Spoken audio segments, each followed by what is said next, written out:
வழக்கத்தை மாத்தினா என்ன தப்புன்னு கேக்குறேன். ஏய், முதல்ல நீ என் குடும்ப விவகாரத்துல மூக்கு நுழைக்காதுன்னு உனக்கு அடிக்கடி சொல்லிருக்கேன்ல. அதையும் மீறி நீ எனக்கு எதிரா பேசிக்கிட்டே இருக்க. வாயை மூடிட்டு அமைதியாயிரு.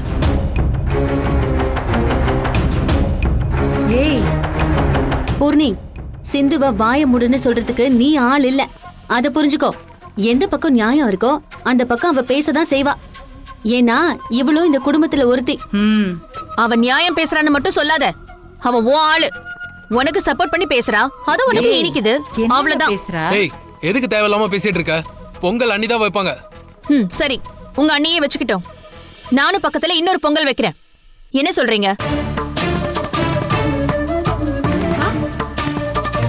பூர்ணி, என்னம்மா நீ ஒரே வீட்டுல இருந்துகிட்டு இப்படி நீ தனியா பொங்கல் வைக்கணுங்கிற?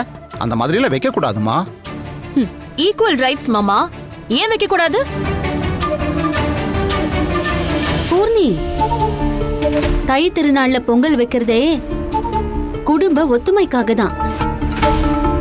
ஒரு பானையில பொங்க வச்சு சாமிக்கு மனப்பூர்வமா படையில போட்டு அப்புறமா இருக்கிற பொங்கலை எல்லாரும் சந்தோஷமா சாப்பிடணுங்கிறது தான் ஆதி காலத்துல இருந்து தலைமுறை தலைமுறையா நம்ம தமிழரோட பண்பாட்டை கடைபிடிச்சுக்கிட்டு வராங்க.